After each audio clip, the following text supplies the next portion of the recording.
पिछले लेक्चर में जो ये प्रोग्राम हमने बनाया है, एक अरे को दूसरे अरे में कॉपी किया है, str1 को str2 में कॉपी किया। अब यही काम हम एक फंक्शन बनाकर करते हैं। ये देखें, ये फंक्शन बनाया है माई स्ट्रिंग कॉपी के नाम से, और ये डेस्टिनेशन यानी कि एक पॉइंटर बनाया है, इसका फर्स्ट पैरामीटर, और इसी डाटा टाइप क्या है, कैरेक्टर।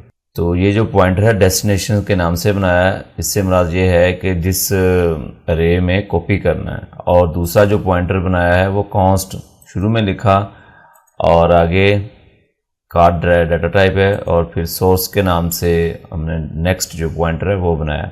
पिछले लेक्चर्स में ये कॉन्स्ट जो लफ्ज़ हमने इस्तेमाल किया था पॉइंटर के लिए, इससे ये होगा कि ये जो वैल्यू इसमें आएगी इस पॉइंटर के अंदर, ये उसे आप चेंज नहीं कर सकते, उसे इस्तेमाल कर सकते, उसे चेंज नहीं कर सकते, इसलिए कॉन्स्ट है। यानी कि इसको हम पास करेंगे, ये वाला पॉइंटर p1 हम पास करेंगे। जो सेकंड हमने पैरामीटर बनाया वो एक पॉइंटर बनाया और उसे हमने कांस्टेंट बना दिया है। इससे मुराद ये है कि जो वैल्यू इस पॉइंटर में, यानी कि इस पॉइंटर के अंदर जो एड्रेस स्टोर होता है ना, तो उस एड्रेस पर जो वैल्यू होगी वो चेंज नहीं कर सकता है हमारा ये फंक्शन, उससे लेकर इस्तेमाल कर सकता है। तो इसे हम सोर्स में इसे p1 देंगे और जो डेस्टिनेशन को p2 पॉइंटर जो है वो पास करेंगे। अब ये वाला कोड है, इसी को मैं इसे यहाँ से कॉपी कर लेता हूँ और ये कट किया, इसके अंदर मैं पेस्ट कर देता हूँ। यही कोड हमने इस फंक्शन के अंदर इस्तेमाल करना है। और इसमें p जो 1 है ये सोर्स है हमारा, जो हमने ये वाला इस्तेमाल किया है पॉइंटर, वही हम इसके अंदर इस्तेमाल करेंगे। यहाँ से मैं कॉपी करके जिधर p1 है उधर सोर्स के नाम से हमने बनाया है ये लिंक, और जो p2 है वो डेस्टिनेशन है हमारा। यहाँ से मैं इसको ऐसे कॉपी कर लेता हूँ, जिधर p2 है उधर इसको मैं पेस्ट कर देता हूँ। अब इसकी जो है वो प्रोटोटाइप रहती है, यहाँ से मैं इसकी प्रोटोटाइप को कॉपी करता हूँ और यहाँ पर मेन के ऊपर इसको पेस्ट करना है। प्रोटोटाइप में ऑलरेडी आपको पता है कि जो नाम है उसको ये इग्नोर कर देता है हमारा कंपाइलर, इसलिए हम नाम ख़त्म कर देते हैं। अगर लिख भी लें तो कोई हर्ज नहीं है, ये लें। अब यहाँ पर देखें कि ये जो p1 है यानी कि हमारा सोर्स, इसके अंदर जो एड्रेस होगा वो इस पॉइंटर को मिल जाएगा, जो फंक्शन वाले पॉइंटर को, ठीक है। और इसके अंदर जो एड्रेस होगा वो इस डेस्टिनेशन वाले को मिल जाएगा। और उसके बाद फिर जो है वो सेम उसी तरह जब तक नल नहीं आता ये फंक्शन लूप अपने अंदर से चलाएगा, और जब वो नल वैल्यू देख लेगा तो ये लूप एंड हो जाएगी। उसके बाद फिर सेम उसी तरह जो प्रीवियस है, जस्ट हमने उस प्रोग्राम को फंक्शन में चेंज किया। अब मैं आपको चला कर दिखाता हूँ। ये स्ट्रिंग 1 है और स्ट्रिंग 2 में ये कॉपी हो चुकी है, यहाँ पर हमने कॉल कर लिया। उसके बाद फिर हमारे फंक्शन ने ये काम कर लिया। एक चीज़ आपने नोट की होगी कि हमने क्या किया है कि पॉइंटर इस्तेमाल किए हैं। पॉइंटर से ये होता है कि हमें अरे जो है ना वो खुद से बनानी नहीं पड़ती मेमोरी के अंदर अलग से। अब देखें ना कि इस फंक्शन के अंदर हमें अरे बनानी नहीं पड़ती, पॉइंटर में जस्ट एड्रेस होता है और उस एड्रेस के थ्रू हम उसी अरे को इस्तेमाल कर लेते हैं फंक्शन में।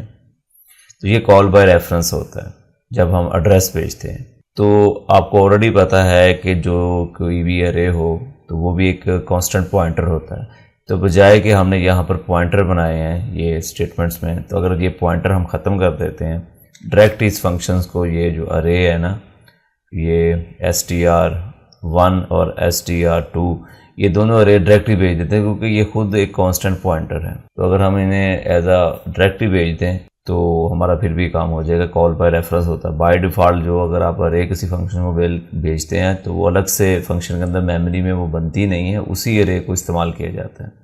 वेरिएबल के केस में कॉल बाय वैल्यू होता है बाय डिफ़ॉल्ट। अगर हम वेरिएबल भेजते हैं तो अलग से वेरिएबल की मेमोरी बनाई जाती है फंक्शन के अंदर। एक तो जिस वेरिएबल में आपने जो वैल्यू स्टोर की हुई है, एक तो वो स्पेस है, जब फंक्शन अपने खुद वेरिएबल्स बनाएगा तो वो अलग से स्पेस ज़ाया होती है। इस वजह से पॉइंटर हम इस्तेमाल करते हैं। ठीक है, अरे जो होती है वो बाय डिफ़ॉल्ट रेफरेंस होती है, वही अरे जो है वो फंक्शन को पास हो जाती है जो बाहर आपने मेन में बनाई है। अब यहाँ पर देखें कि पॉइंटर मैंने ख़त्म कर दिए हैं। एक अरे डेस्ट के नाम से बनाई यानी कि डेस्टिनेशन, दूसरी अरे जो है वो सोर्स के नाम से बनाई है। अब क्योंकि इसके इंडेक्स के थ्रू इसके अंदर जो है वो नल वैल्यू चेक करेंगे, इस वजह से आई जो है इधर बना लेते हैं एक वेरिएबल आई।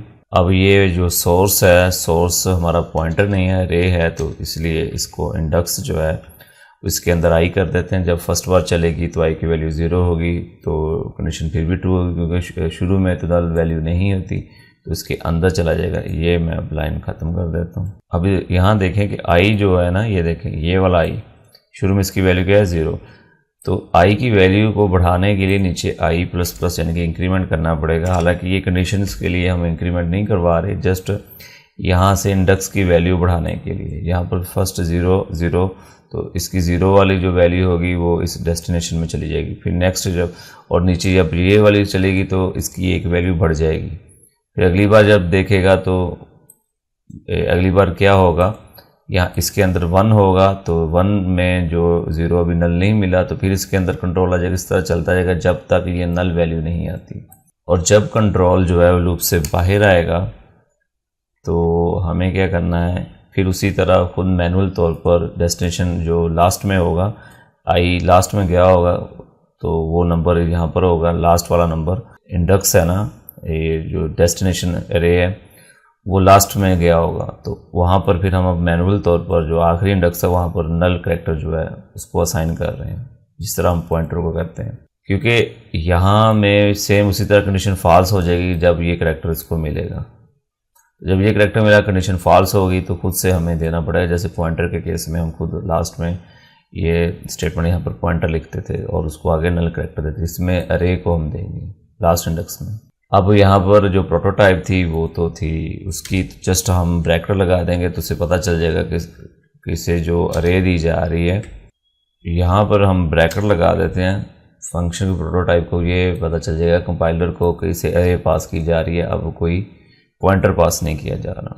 अब उसके बाद यहाँ तो हमने दोनों अरे दे दी, लेकिन एक चीज़ ख़ास क्या रखें कि यहाँ प्रोटोटाइप में ये कॉन्स्ट जो हमारा सोर्स है ना वो कॉन्स्ट है, उसे कांस्टेंट अरे रखा है, तो यहाँ पर भी हमें कॉन्स्ट लिखना पड़ेगा इसके अंदर फंक्शन के, क्योंकि जो प्रोटोटाइप है ये दोनों चीज़ सेम हो जाएगी, यानी कि ये वाली चीज़ और ये वाली चीज़ सेम होनी चाहिए। अब देखें सोर्सों को तो हमने चेंज करना, इसलिए कॉन्स्ट से हम इसे डिफाइन कर देते हैं इसे अरे को, फिर यानी कि इसको नहीं चेंज करना, हमने इसको वैल्यू देनी है। अब मैं चला कर दिखाता हूँ आपको, ये देखें अरे डायरेक्ट पास करने से भी सेम वही काम हो गया। सम टाइम जो प्रोग्रामर होता है वो एक ही काम को कई तरीक़ों से कर सकता है, लेकिन आपने ये चीज़ नोट करनी है कि कौन सा तरीका ऐसा बेस्ट है कि जिसमें कंप्यूटर का वो आपकी प्रॉब्लम को सॉल्व करने में कम से कम टाइम लगे और कम से कम वो मेमोरी इस्तेमाल करें।